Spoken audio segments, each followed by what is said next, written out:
Hello everyone. The Daily Morning newspaper එකේ ආටිකල් එකක් අදාරගෙන ආවේ. ඔයගොල්ලෝ නැවත ආදරෙන් පිළිගන්නවා Spoken English Sri Lanka YouTube channel එකට.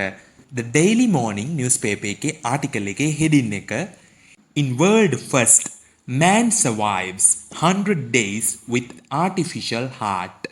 In world first, man survives 100 days with artificial heart.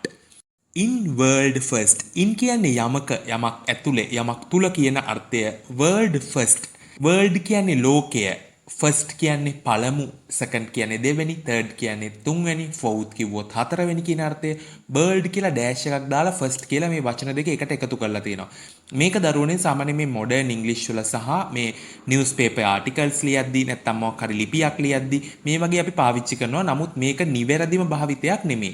ඔයගොල්ලෝ ඉගෙන ගන්න නිවැරදිම භාවිතය. අපි මේ world first world second මේ වගේ පාවිච්චි කරද්දී අපි world කියලා apostrophe එකක් දාලා s දාන්න ඕනේ. worlds කියලා ලෝකයේ කියන අර්ථය ගන්න. words first කියලා කිව්වොත් ලෝකයේ පළමුවෙනි කියන අර්ථය තියෙනවා. දැන් මෙතන මේක news article එකක්. ඒකින්ද මේක modernize කරලා ලියලා තිනවා. ඒතර world කිව්වහම ලෝකය. නැත්නම් ලෝක කියන අර්ථයෙන් world කියන එක noun adjunct එකක් විදිහට මෙතන ක්‍රියා කරනවා. world කිව්වහම එතකොට ලෝක කියන අර්ථය අපි සිංහලෙන් ගන්නවා. first කිව්වහම පළමුවැනි. world first කිව්වහම ලෝක පළමු. ලෝක පළමුවැනි කියන අර්ථය. in world first කියලා කිව්වහම ලෝකයේ පළමුවැනි.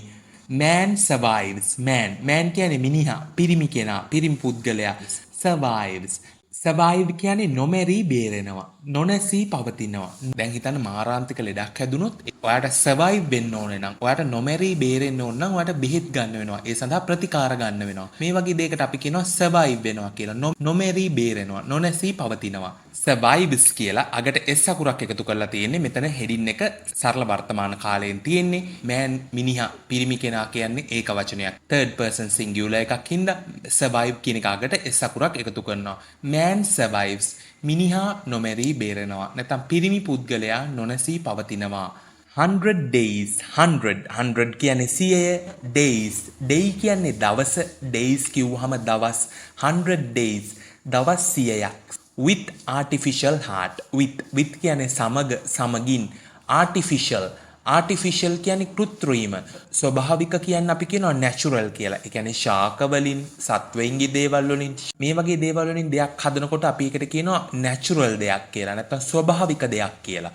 artificial කිව්වහම කෘත්‍රිම. ඒ කියන්නේ ස්වභාවයෙන් තියෙන ශාක සත්වාදී දේවල් වලින් තොරව කෘත්‍රිමව නිපදවපු යකඩ, ප්ලාස්ටික් මේ වගේ දේවල් වල ආශ්‍රයෙන් යමක් නිපදවුවාම අපි ඒකට කියනවා කෘත්‍රිම දෙයක් කියලා.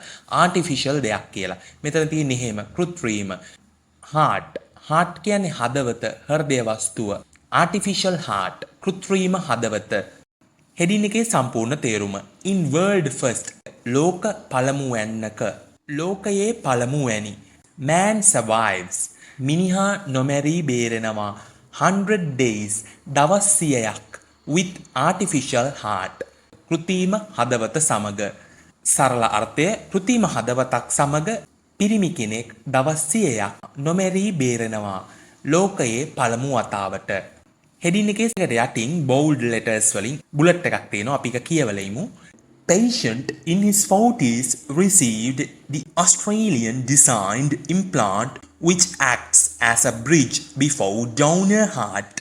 Patient කියනවා අපි රෝගියාට. යම් රෝගියකින් යම් ආබාධයකින් පෙළෙන කෙනාට අපි කියනවා රෝගියෙක් patient කෙනෙක් කියලා. ඒ වගේම අපි මේ වචනේම අපි පාවිච්චි කරනවා adjective එකක් වශයෙන් ඉවසිලිවන්ත, ඉවසිලිමත් කියන අර්ථය ගන්න. patient කියන එක. I am patient කියලා කිව්වොත් මම ඉවසිලිවන්තයි. Are you patient කියලා ඇහුවොත් ඔයා ඉවසිලිවන්තද? මෙතන තියෙන්නේ මේ රෝගියා කියන අර්ථයෙන් patient රෝගියා කියන noun එක.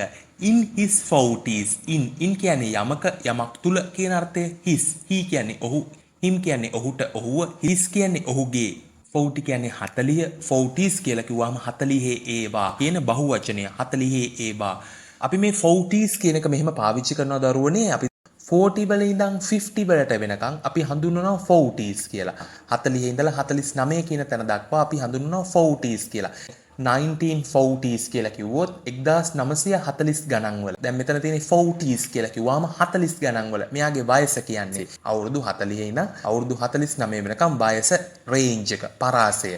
In his 40s ඔහුගේ 40 ගණන් වල received receive කියන්නේ ලැබෙනවා. received කියන්නේ ලැබුණා. received කියන past participle එක ලැබිලා.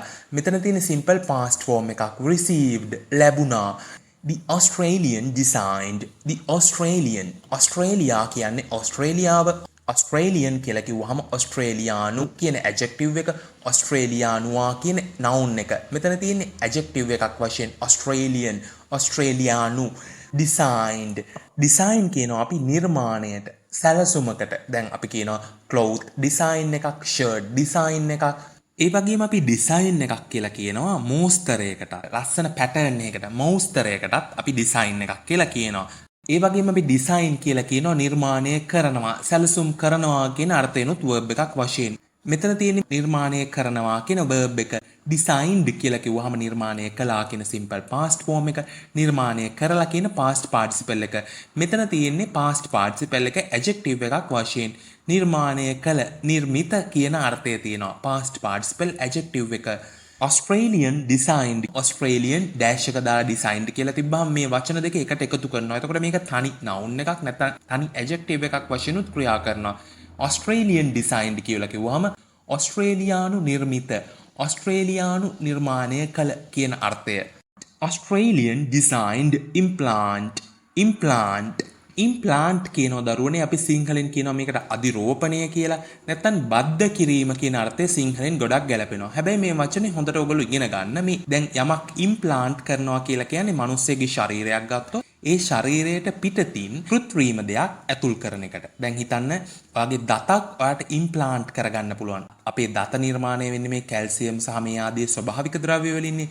නමුත් කෘත්‍රිමව දත් හදනවා වෙන දේවල් වලින්. හදලා මේක ශරීරය තුළට බද්ධ කරනවාට අපි කියනවා ඉම්ප්ලාන්ට් කරනවා කියලා. බද්ධ කරනවා කියලා අපි සිංහලෙන් ගන්නවා. එතකොට ඉම්ප්ලාන්ට් කියනවා අධිරෝපණය, බද්ධය කියන noun එකටත් dental implant එකක් කියලා කිව්වොත් දතක බද්ධ කිරීම කියන බද්ධ කිරීම කියන noun එක. ඉම්ප්ලාන්ට් කියන එක verb එකක් වශයෙන් ක්‍රියා කරොත් බද්ධ කරනවා. හිසකෙස් බද්ධ කරනවා. මේකට අපි කියනවා ඉම්ප්ලාන්ට් කරනවා කියලා. කෘත්‍රිම දෙයක්.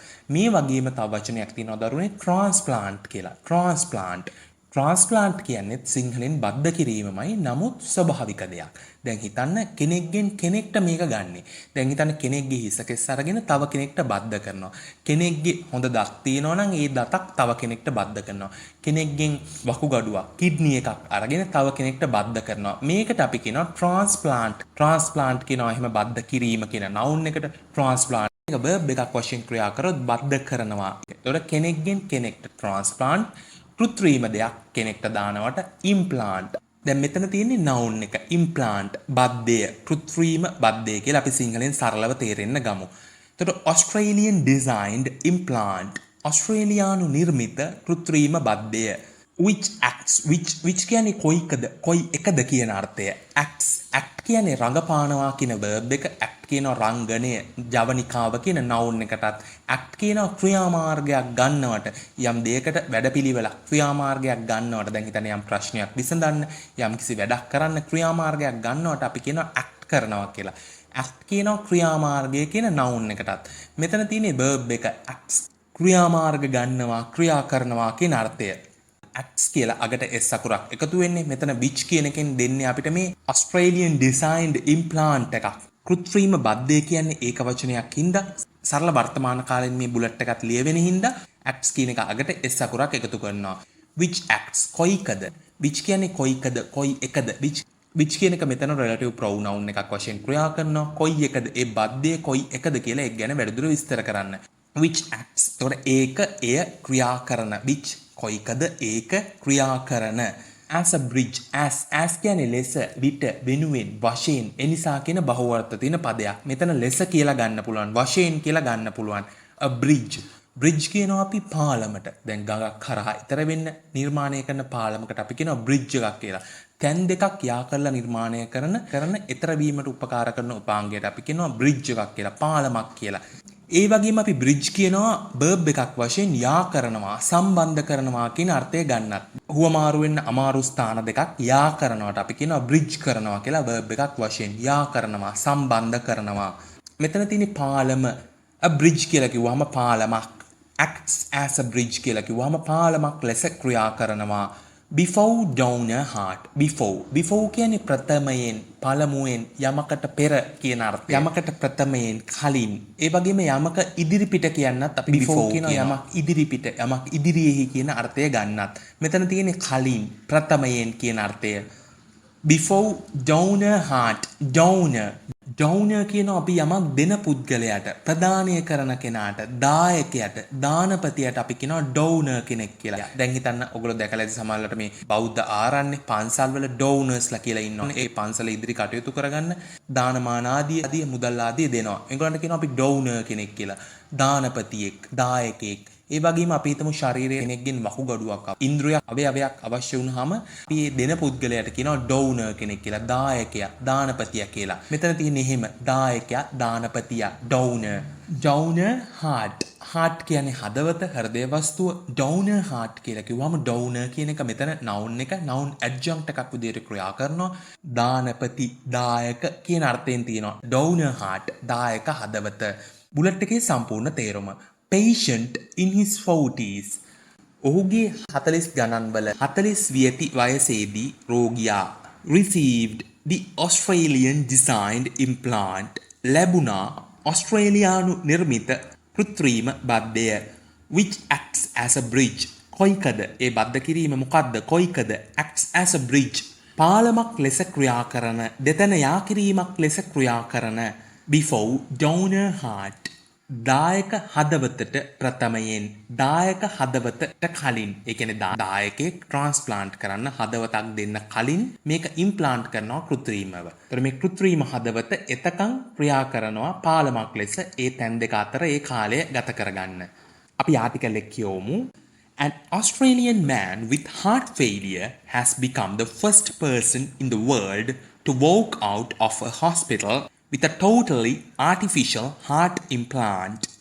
An Australian and කියන්නේ ආටිකල් එකක්. අපි කියනවා වගේ එකක් කියන අර්ථයේ an කියන එක අපි පාවිච්චි කරනවා. Australian කියනකොට o කියන ශබ්දය vowel sound එකක් එන ශබ්දය o ශබ්දයේ හින්දා a e i o u කියන o ශබ්දය නැගින හින්දා o කියන ශබ්දය අපි an කියලා යොදනවා. මොකද අපිට Australian කියලා කියන්න අමාරුයි. Australian එහෙම කියන්න බෑනේ. ඒකින්ද vowel sound දෙකක් එකට එන හින්දා an කියන ආටිකල් එක යොදනවා. An Australian. ඔස්ට්‍රේලියා කියන්නේ ඔස්ට්‍රේලියාව. ඔස්ට්‍රේලියන් කියලා කිව්වම ඔස්ට්‍රේලියානු කියන ඇඩ්ජෙක්ටිව් එක, ඔස්ට්‍රේලියානුවා කියන නවුන් එක. මෙතන තියෙන ඔස්ට්‍රේලියන් කියන ඇඩ්ජෙක්ටිව් එක ඔස්ට්‍රේලියානු. man කියන්නේ මිනිස්සයා, පිරිමි කෙනා, මිනිහා. an Australian man ඔස්ට්‍රේලියානු පිරිමියෙක්, ඔස්ට්‍රේලියානු මිනිසෙක් with heart failure. with කියන්නේ සමග, heart කියන්නේ හදවත, failure කියනවා අපි ෆෙයිල් කියනවා අපි අසමත් වෙනවා. යම් වැඩක් කරන්න, යම් රාජකාරියක් කරන්න, යම් ක්‍රියාවක් කරන්න කෙනෙක් අසමත් වෙනවට අපි කියනවා ෆෙයිල් වෙනවා කියලා. අසමත් වෙනවා. ෆෙයිලියර් කියලා කිව්වහම අසමත් වීම, පරාජය, අසමත් වීම කියන නවුන් එක. heart failure කියලා කිව්වහම heart කියන නවුන් එක noun adjunct එකක් විදිහට ක්‍රියා කරනවා. හදවත් කියලා අපි ගන්නවා. හදවත් failure, හදවත් අසමත් වීම, හදවත් පරාජය. අපි සිංහලෙන් හදවත, හෘදය කියලා ගන්නවා. failure කියන එක අපි බාධය කියලා ගන්නවා. හෘදයා බාධය කියලා අපි සිංහලෙන් ගන්නවා. with heart failure හෘදයාබාධය සමග. has become කියලා කිව්වහම මෙතන තියෙන present perfect tense එකක්. become කියන්නේ බවට පත් වෙනවා. became කියන්නේ බවට පත් වුණා. become කියන past participle එක බවට පත් වෙලා.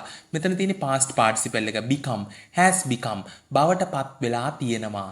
the first person. first කියන්නේ පළමුවැනි. person කියන්නේ පුද්ගලයා, කෙනා. the first person පළමුවැනි පුද්ගලයා. in the world. in කියන්නේ යමක් තුල කියන අර්ථය. the world කියන්නේ ලෝකය. in the world කියලා කිව්වහම ලෝකයේහි. to walk out. to කියන්නේ කියන අර්ථය. walk කියන්නේ ඇවිදිනවා. walk කියනවා අපි ඇවිදීමටත් noun එකක් වශයෙන්. walk කියනවා ඇවිදිනවට verb එකක් වශයෙන්. මෙතන තියෙන verb එක out කියන්නේ ඉවතට, අහකට කියන adverb එකක් වශයෙන් මෙතන out ක්‍රියා කරනවා.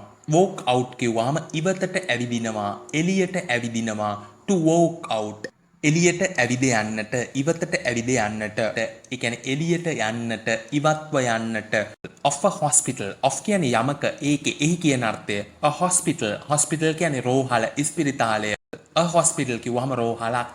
of a hospital කිව්වහම ඉස්පිරිතාලයක් වෙතින්, ඉස්පිරිතාලයකින්. with a totally with කියන්නේ සමග a totally total කියනවා අපි මුළු සම්පූර්ණ කියන adjective එක යමක තියෙන මුළු ප්‍රමාණය සම්පූර්ණ ප්‍රමාණයට එකතුවට අපි noun එකක් වශයෙන් total කියනවා.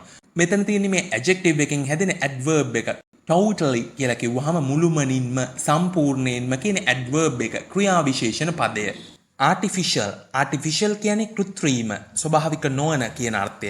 heart implant අපි මේවා කතා කළා. heart කියන්නේ හදවත, implant කියලා කියන්නේ කෘත්‍රිම බද්ධ කිරීම. heart implant හදවත් කෘත්‍රිම බද්ධය. ආටිකල් එකේ සම්පූර්ණ තේරුම. an Australian man with heart failure හෘදයාබාධය සමග ඔස්ට්‍රේලියානු පිරිමි පුද්ගලයෙක්. ඒ කියන්නේ හෘදයාබාධයක් තියෙන ඔස්ට්‍රේලියානු පිරිමියෙක්, ඔස්ට්‍රේලියානු මිනිස්සෙක් has become the first person in the world. ලෝකයේ පළමු පුද්ගලයා බවට පත් වෙලා තියෙනවා. To walk out of a hospital. රෝහලකින් එළියට ඇවිද යන්නට. With a totally artificial heart implant.